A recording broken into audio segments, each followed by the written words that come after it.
Hello, Year 7. Here we are again, our second lesson in our little unit on religion in medieval times.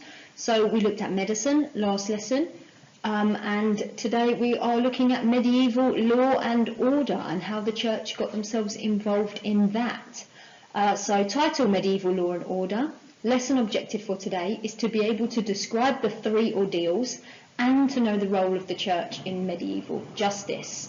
And we've got one key word for you today which just comes up in one of the documentaries I'm going to get you to watch, and that is gibbet. Okay, gibbet. And that is a structure used to hang people. So I just want to do a very quick little recap on our lesson from last time, which was on medieval medicine. So you've got 8 pictures, 8 images in front of you there, and they all mean or are describing something that we looked at last lesson. Okay, so if you just pause me now, have a look at them, and then press play when you are ready to come back and we'll talk about what the answers are. Alright, so starting with our first image there, you have got a picture of a duck with a sound next to it. Alright, so I'm trying to get you to think about the sound that a duck makes, which was a quack, and the quacks were the kind of rip-off guys that travelled around to the different villages trying to sell their remedies and things that didn't really work, and a lot of the time they made people more unwell. Second picture we've got there is bloodletting, alright, and that was the idea of letting the bad blood out of your body because it was the bad blood that was making you unwell. The third picture, now this is the diagram of the 4 humours. Okay, so even if you got the name of it, that would have been fantastic. And that is what a lot of medieval medicine was based on. Picture number 4 is a picture of God, and that is linking to the idea that people thought that the reason they became unwell was a punishment from God or God testing their faith. Picture number 5 there, you've got an apothecary shop. So that was just a link back to the apothecaries, who were the kind of medicine men that made up the remedies using herbs and things, and actually some of the stuff that they prescribed for illnesses actually do have healing properties, we've now found out. And you still have apothecary shops today. They're kind of natural remedy shops where you could go and be treated for something or buy something for your cold that doesn't involve any sort of tablets or anything, some more natural things. Picture number 6 is the planets, again linking back to one of the ideas that people thought the planets were responsible, the alignment of the planets were responsible for making people unwell. Picture number 7 is a picture of the Doctor Who, so it's getting you thinking about the Doctor. The doctors in medieval times that were expensive, and it was really only the rich that could afford them. And then the final picture there is that lovely picture of the trepanning, or trepanning, okay, which is when a hole was drilled into the skull, with the purpose being to let the bad spirits out, because that was what would be causing the patient to have a bad headache. Alright, so what I'd like you to do for a very quick starter here, I want you to just make a simple list, or even just think about a list, of the ways that criminals are punished today in the UK only. So we're not thinking about other countries, we're just thinking about the United Kingdom. Alright, so what do you know about that? What happens to people in England if they break the law today, so if they do something wrong? Alright, so you should have had a bit of a think about that. Now, the first one we've got is prison. Alright, you can be sentenced to a prison sentence. Second one, you can have what is called a suspended sentence. So no prison, but if you commit another offence in that time, okay, so they might say you've got a suspended sentence for a year. So if in that year you commit another crime, you would go to prison and complete the sentence there. So it's kind of a warning. Then you have got an electronic tag, alright, and that is often given to people when they're released from prison. So a tag is put on their ankle, and they're kind of not allowed to go out at certain times and have to stay within a certain area, or the tag is triggered to the police and they would go back to prison. We've also got an ASBO. Okay, an ASBO. So that's an antisocial behaviour order, and that is given, it's often given to young people actually, and it means that they can be banned from places to prevent them messing around, so parks and outside shops and things like that. So just constant bad behaviour. And then you've got a community order, which is basically community service. So that is where you have to work a certain number of hours for the community for no pay. So if you commit a crime, they might say you've got to do 100 hours community service. So that means you'd have to work for 100 hours doing a job like perhaps feeding the homeless or picking up rubbish from the side of the road, clearing rivers of rubbish and things like that. So it's all things that revolve around the community. So hopefully you guys picked out some of those things. Oh, sorry, there's one more. And a big one in this country, if you break the law by speeding in your car or your motorbike or whatever it is you're driving, you will either get 3 points on your licence or you have to go on a speed awareness course for the day. So you learn about how dangerous it is to speed. All right, so hopefully you guys picked up on some of those things. All right, so medieval law and order, guys, was really quite harsh. Okay, there was none of this nice community service, go and pick up some rubbish, you know, or go on a course. The belief was that people would only learn how to behave properly if they feared what would happen to them if they broke the law. To me, that makes perfect sense, okay, and I would hope that that would make some sort of sense to you guys. All right, when we're looking at homework, if a student doesn't do their homework, I don't do it so much with Year 7, but when a student doesn't do their homework, I set them a detention. And next time I set them their homework, they're much more likely to do their homework because they know this is what will happen if I do not do it. All right, the same thing applies to breaking the law. So even the smallest offences back in medieval times had really serious punishments. Now, each accused person, so someone that was accused of committing a crime, had to go through what was called an ordeal. And there were 3 different ordeals, and that's what we're going to look at on the next 3 slides. So, these are pictures that help to describe what the 3 ordeals were. So I want you to just have a second, pause me in a moment, have a think, see if you can work out what might be involved in these 3 separate ordeals, okay? Try and write a sentence on what you think it could be. There's no right or wrong because at the moment you don't know, so you're just judging it on the picture. What could it be?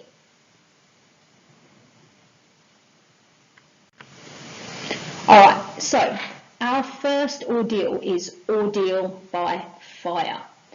Alright, so an accused person, so someone accused of a crime, had to hold a red hot iron bar in their hands. Okay, so when iron is heated to an extremely high temperature, it glows bright red. All right, very, very hot. So they had to hold that in their hand and they had to walk 5 paces, so 5 steps. All right, the hand was then bandaged up and it was left for 3 days. Now bear in mind, if you burn your hand now as an adult, as a student or me as an adult, you can get creams that go on it to stop it getting infected because the skin is broken, okay, and any bits of dirt and things could get in there and it blisters and it's not very nice. But you can get things that can help it. What the idea with this was, the hand is bandaged, just bandaged, with a bandage that probably isn't particularly clean, all right, that hasn't been sanitised, that might still have germs on it, okay, and it's left for 3 days. You leave a burn covered up for 3 days, it is not going to look very nice. So if the wound got better after 3 days, very, very unlikely. If you're holding a red hot iron bar as well, that's going to do some serious damage to your hand. But if it got better after 3 days, that meant that you were innocent. If the wound blistered and got worse, very likely, that meant that you were guilty. All right, so can you imagine that as a punishment today? Because I certainly can't. It sounds utterly bonkers. It makes no sense whatsoever. All right, our next ordeal is ordeal by water. Okay, so an accused person was tied up and thrown into the water. all right, be it a lake, a river, the sea, any of those things, whichever is closest. So they're tied up and they're thrown into the water. Now, if you imagine if you're tired, you can't swim, you can't make your way to the surface, and you can't try and keep yourself afloat. So if you floated, you were guilty of the crime that you were accused of.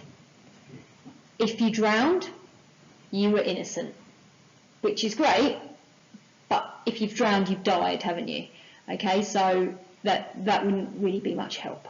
So ordeal by water, again, can't imagine this being used as a punishment today at all. And our third ordeal we've got is ordeal by combat. So this was used by barons, our nobles and our barons, those who sat just under the king in our feudal system, all right? If they'd been accused of something, this would be what would be used for them. So they would fight in combat with the person that had accused them, and whoever won was right. That was as simple as it got. And whoever lost, normally by the end they died. It was normally a fight to the death. Okay? So again, not a particularly nice way to go. However, you've got a bit more of a fighting chance than if you had to do an ordeal by fire or an ordeal by water. I think I know which one I would pick if I was accused of something. So what I would like you guys to do, you can see here there's a phone symbol here, so this is the task that I would like you to photograph and send to me and show my homework or to my email address. So I'd like you to write a description and draw a picture to illustrate the 3 ordeals: fire, water and combat. So there should be 3 descriptions and 3 pictures. And by picture, I don't mean draw me a piece of fire. Okay, you need to draw what happens during the fire ordeal, all right, and what happens during the water ordeal and the combat ordeal, all right. And then I want you to have a think about question 2 and write out your answer, explaining your answer fully. Do you think that they were fair methods to decide if someone was guilty or not? So just write a little bit of a sentence about each one and what you think about each one.